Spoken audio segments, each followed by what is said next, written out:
Okay, everyone, so this is the big one, AMD's most ambitious attempt to reclaim graphics market share so far. And you know what? Well, before I tested the RDNA 4 powered RX 9070 and 9070 XT, I was wondering just what else they could try. I mean, in the past, we've seen good performance, we've seen competitive pricing, we've seen gigantic cost reductions on legacy cards, making them remarkably value-ific. So what is it going to take to make RDNA 4 any more successful?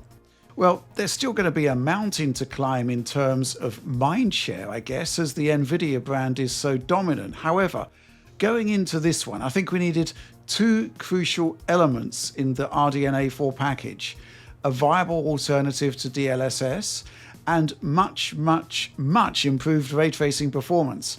RDNA 4 starts that journey with some highly convincing results, and on top of that, Team Red has delivered impressive pricing.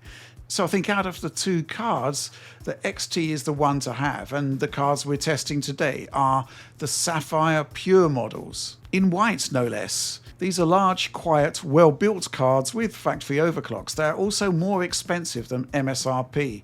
The 9070 XT here has a sticker price of $679, an $80 price premium, while the non-XT is $620, a $70 premium over the sticker price. Every modern Sapphire card I've ever had has been quiet and performant, and I've no real qualms with either of these. Twin PCIe 8-pin power inputs provide the juice, while ports vary from the standard 3 DisplayPort with one HDMI configuration. Here it's two DisplayPort 2.1As along with two HDMI 2.1s. So they look basically identical, but to what extent do they differ internally?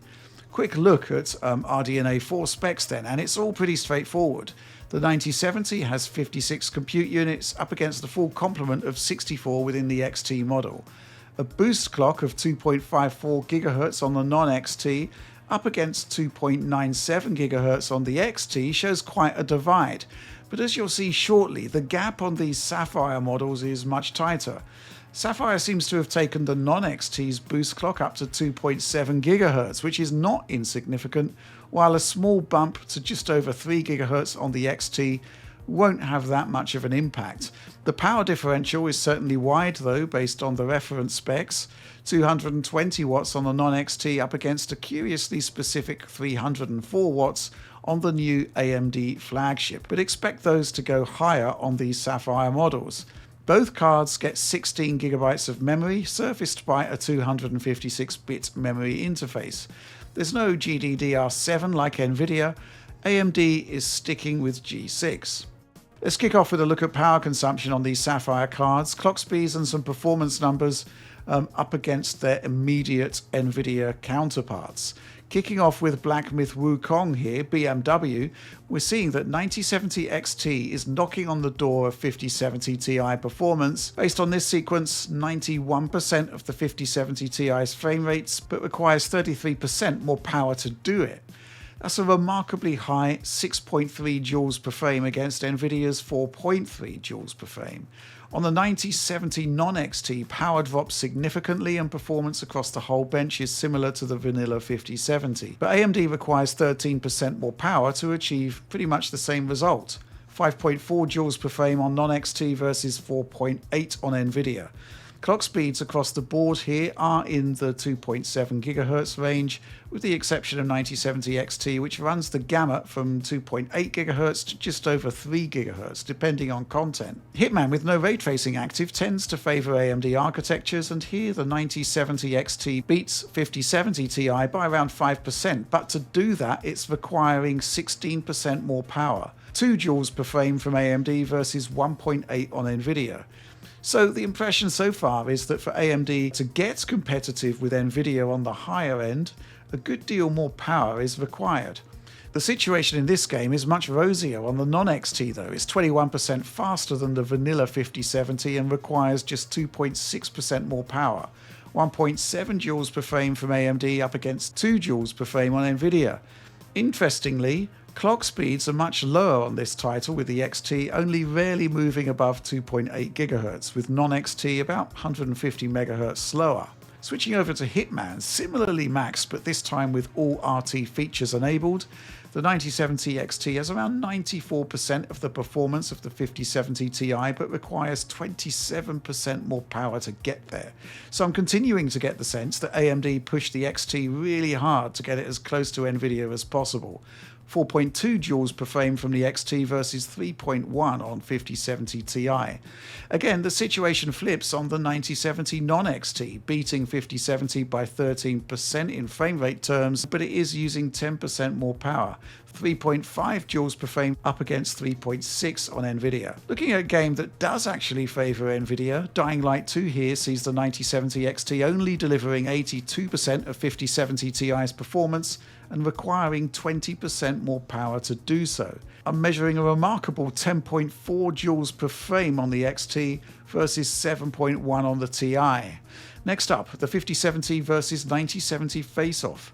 At 9.1 joules per frame, the 9070 has 94% of 5070 performance, but still requires 7% more power.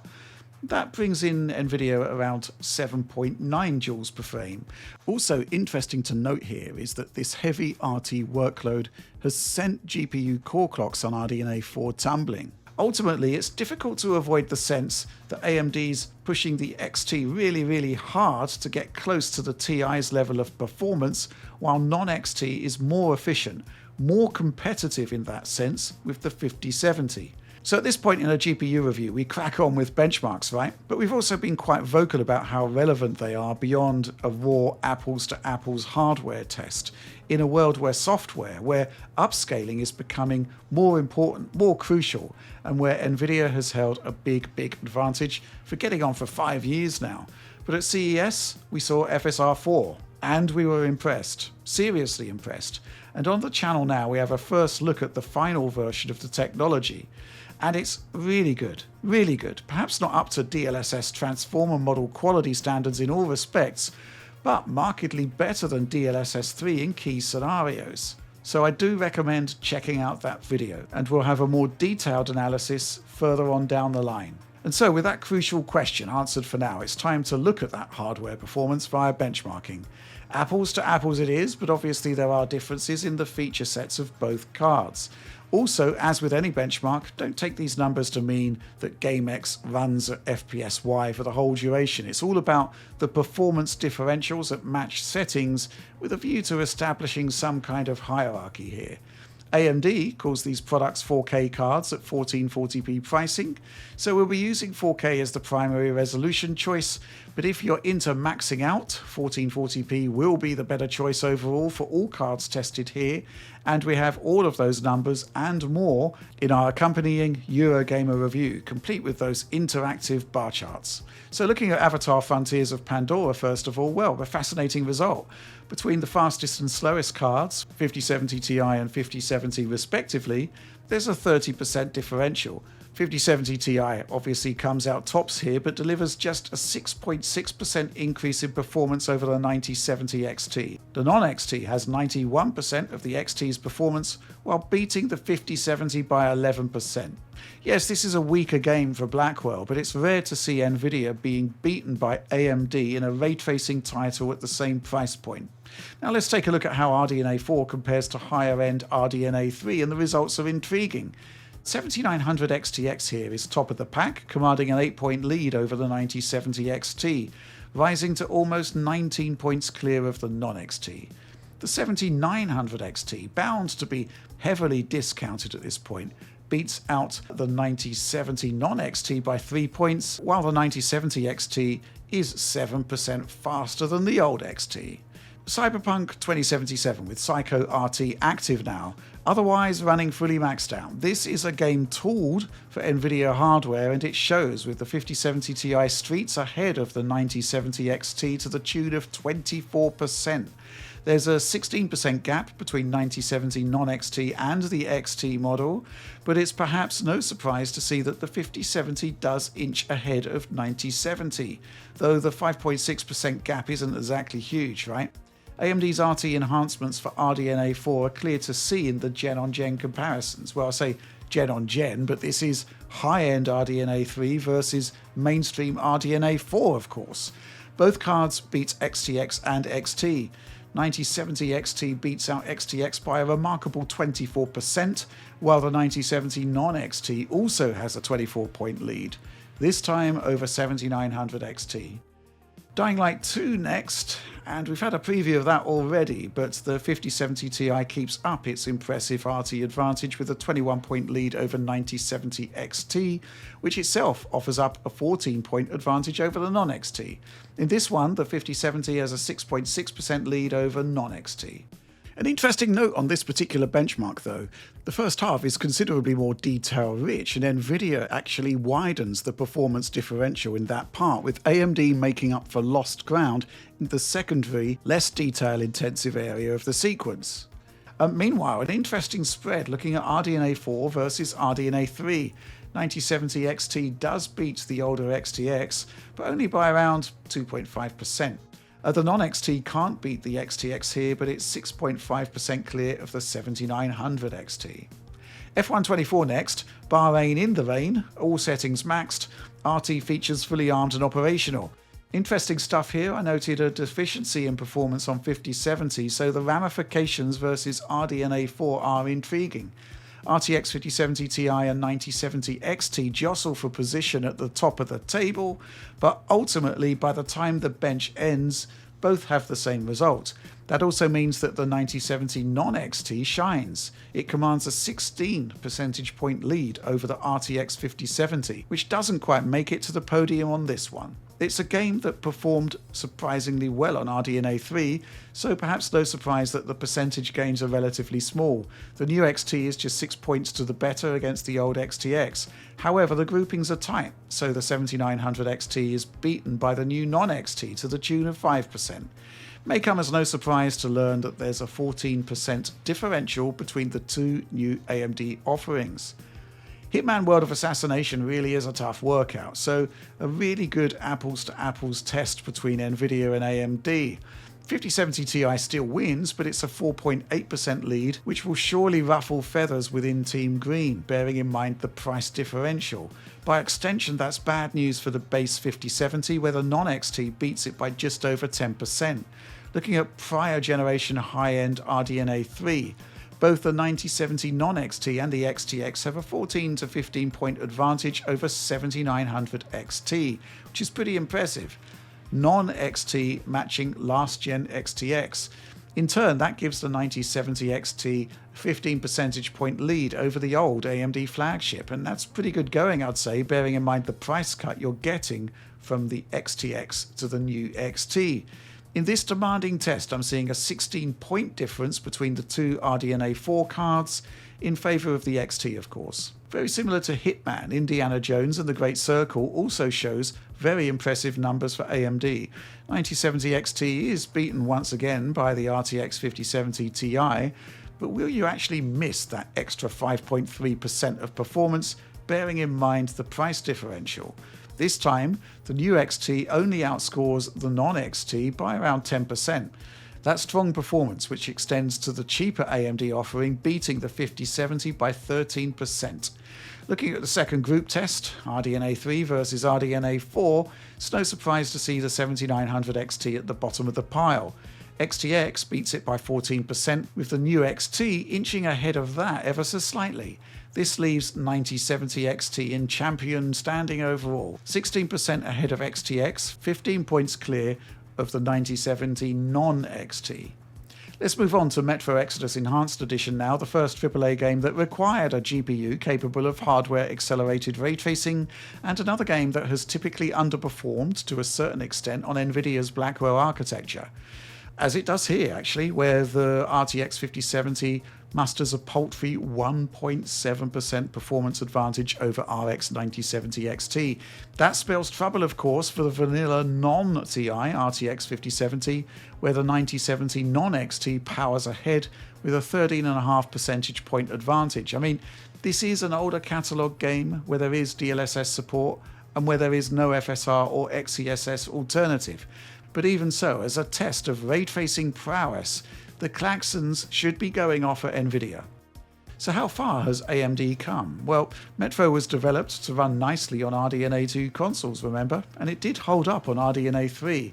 7900 XT is the weakest card here in the second group test, and the 9070 non-XT only delivers a 5.5% lead, rising to 16.8% against the XTX, which is essentially running at the same speed overall as the 9070 XT. Returning to an area where AMD has traditionally performed extremely well, let's take a look at some rasterization benchmarks as we return to Black Myth Wukong, a highly demanding area of the game. Well, there is the situation of Blackwell raster performance seemingly being more improved than RT, so let's see how this shakes out. I mean, the numbers don't lie.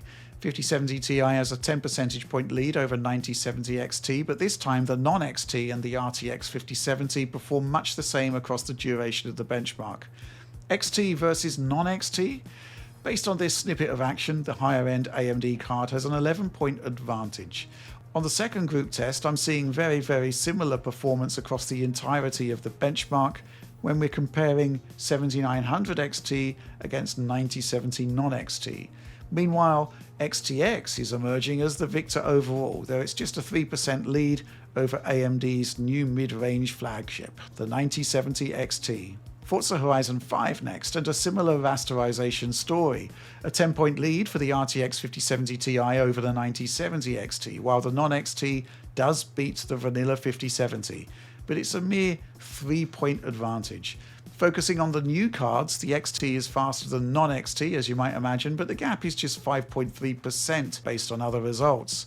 Also, a sense of deja vu looking at the prior gen group test. Of course, the 7900 XT is last, with the 9070 non-XT delivering a 6-point lead over that. However, it's interesting to note that the XTX beats the new XT, but it's only by around 2%. Our final rasterization test returns us to Unreal Engine 5, this time for Senua's Saga Hellblade 2, one of the finest graphics showcases we've seen in this generation. And while the gap isn't huge across one of the longest benchmark sequences we have, 9070 XT isn't just competitive with RTX 5070 Ti, it inches ahead with a 2.5 percentage point lead, which leaves the vanilla 5070 in a bit of a pickle. The non-XT batters it with a 16.5 point advantage. Once again, today's mainstream RDNA 4 offers ballpark higher-end last-gen RDNA 3 rasterization frame rates. Non-XT RDNA 4 beats the 7900 XT by 2.6%, but the tables flip in a totally undramatic way as the XTX ekes out a 2.2 percentage point lead over the 9070 XT. Let's summarize a little bit here and break out benchmark results, focusing on RT exclusively first of all. I don't make a habit of this because ultimately both AMD and Nvidia have been making RT cards for over 4 years now. I consider RT to be an absolute fixture now. But obviously this is an area where the Radeon cards needed to improve. Across all games tested at all resolutions, I have the RTX 5070 Ti having an 8% RT advantage over the 9070 XT. But remember, its MSRP is significantly higher. Meanwhile, the tables turn with the non-XT versus the 5070. AMD has a 5.5% RT advantage over Nvidia. Just bear in mind that we are looking at a significant factory overclock from Sapphire there on this 9070. Aggregating Raster and RT results together, again across all resolutions, 5070 Ti beats 9070 XT by 3%, while the non-XT, the factory overclocked one remember, bests the reference spec Founders Edition 5070 by 9%. And again, using all benchmarks at all resolutions aggregated, here's how the frames per dollar calculations pan out. 9070 XT offers a touch more value than the 9070, but not by as huge an amount as many may have feared. On these Sapphire models I tested, the deficit in boost clock between the two cards at reference spec is far less pronounced in real-world testing, so yeah, this is obviously going to be having an impact on the value scores here. 5070 isn't a million miles away from 9070, even so, but the gap between the XT and the 5070 Ti pretty vast, all things considered. Bottom line though, in terms of hardware capabilities at least, AMD is back to winning ways, and this time the key compromises of subpar ray tracing performance, and relatively poor upscaling quality are greatly mitigated. On the subject of upscaling though, it is worth remembering that DLSS has far more support. More games support DLSS frame generation over FSR 3, while AMD's anti-lag 2 technology is nowhere near as prevalent as Nvidia's Reflex. And that transformer model from Nvidia, it's stupendously good, but I do wonder how long it'll take for AMD to catch up, bearing in mind how impressive FSR 4 is for a first effort. The Green team can of course look towards its past-facing titles, and they do run on AMD, but not to the same level of performance even now. And of course, a key feature, ray reconstruction. AMD is working on an alternative, but in the here and now, they don't have it. In addition to things like dollars per frame, these features do need to be included in any purchasing decision. But the extent to which they are important to you is a matter of taste, of course. Right now, at least, I'd say this is the strongest AMD challenge against Nvidia I've seen in years, and I look forward to seeing how the face-off continues into the budget heartlands. But that's all from me for now, so yeah, it's the same old story, right? Like, subscribe, share if you enjoyed the content, ring bells for instant notifications for you and a likely algorithmic boost for us. And yeah, as always, I can't help but champion the DF supporter program. High quality video downloads, a brilliant community, news updates from the team, early access opportunities, plus you get to see DF Direct Weekly a couple of days ahead of everyone else. Ultimately, the supporter program is what makes Digital Foundry possible. So here we are then at the end of the video, assuming you're still watching it. So from me to you, thanks for watching and supporting Digital Foundry.